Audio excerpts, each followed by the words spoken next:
একই রকমভাবে তারকেশ্বরের স্নেহাশিস দত্ত নিখোঁজ, তার কোনো খোঁজ মিলছে না, ফোনেও তাকে কোনোভাবে পাওয়া যাচ্ছে না, তার সঙ্গে যারা ছিলেন তাদেরও যোগাযোগ করা যাচ্ছে না।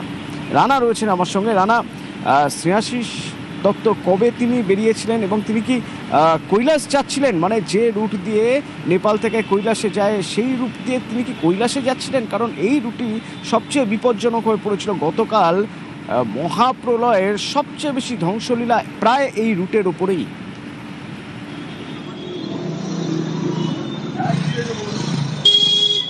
একদমই তাই।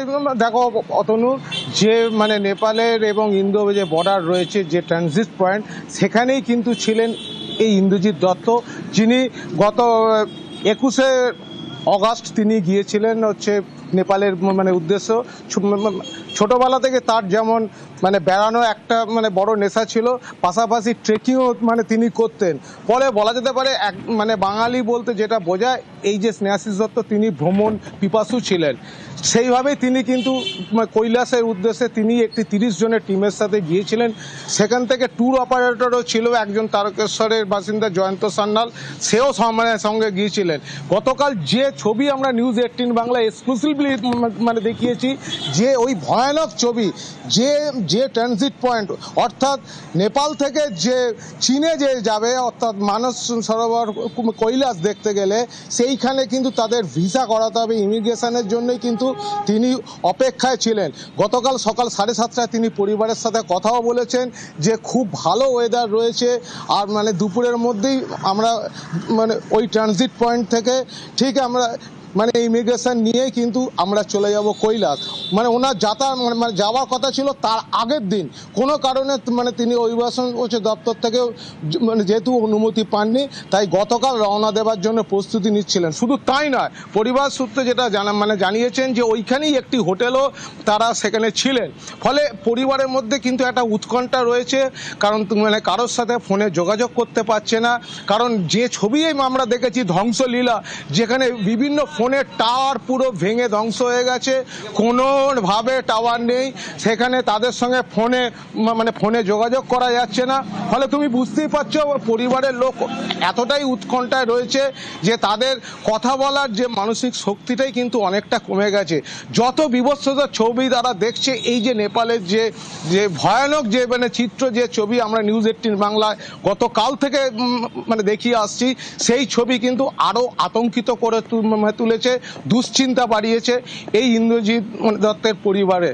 কিন্তু তারা তবু আশায় রয়েছেন, যেহেতু মানে তিনি বেড়াতে ঠিকই। হ্যাঁ হ্যাঁ হ্যাঁ 7:30টার সময় যখন লাস্ট কথা হলো, তারপরে 8:30টার সময় যে ট্যুর গাইডদের সঙ্গে ওনারা গেছেন, ওনাদের সাথে কথা হয়েছিল। ওনাদের কাছে লাস্ট খবর 8:30টায় ছিল যে ওনারা এমবাসির পথে যাত্রা করেছেন। তো যে জায়গায় ওনারা ছিলেন, ওনাদের লাস্ট কথা মতো আর ডিজাস্টার যেখানে হয়েছে, দুটো মানে মিলে যাচ্ছে। সেই জন্য আমাদের আশঙ্কাটা অনেক বেশি। তারা যদি সেই ডিজাস্টারে পড়ে যান, তাহলে এখন তারা কিভাবে কি অবস্থায় আছে।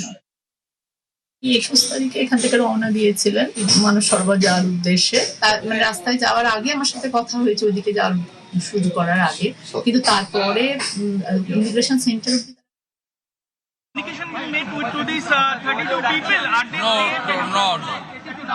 Not yet.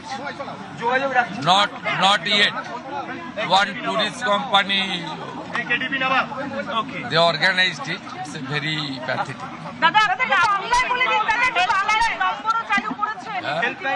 কালকে 2টো থেকেই নবান্ন থেকেও হয়েছে, ভবানী ভবন থেকে হয়েছে। আমরা 32-33টা কল পেয়েছি, তার মধ্যে ওই একটা গ্রুপেরই মিসিং আছে মোর দ্যান 30। কলকাতা এবং চন্দননগরে, কাঠমান্ডু এমবিসির সঙ্গে যোগাযোগ রাখা হয়েছে। কালকে পুরো রাত্রি চলেছে। আমি শেয়ার করে দিচ্ছি ভিডিও, আমাদের কন্ট্রোল রুম পুরো ফাংশন করেছে। আমরা টাচে আছি, বাড়িগুলো চন্দননগর এবং কলকাতা আইডেন্টিফাই হয়েছে। তবে আমরা ভগবানের কাছে প্রার্থনা করছি যাদের সেফ রিটার্ন হয়। Today I came here, Mr. Subramaniam here.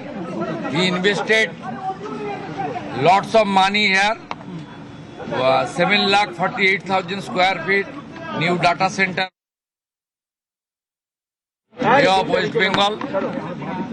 He needs another 10 acre of land for data center. I already promised the state government are ready to cooperate with you. Chief Minister ready to rendering his both hands. পশ্চিমবঙ্গে তো এতদিন তথ্য প্রযুক্তি AI engineer মানেই তাদের ঠিকানা গুরগাঁও না হলে হায়দ্রাবাদ सब ব্যাঙ্গালোর फिर आसबे सब फिर आसबे Mr. Subramaniam is with me, no We are problem. very happy that within the 100 days of him taking over as Chief Minister in New Bengal, that we have been able to inaugurate this lovely building. 5,000 people will be employed out here. And when the total campus is done in a few years, nearly 25,000 people will be employed. I also requested the Chief Minister to give us another 10 acres of land to build a data center out here.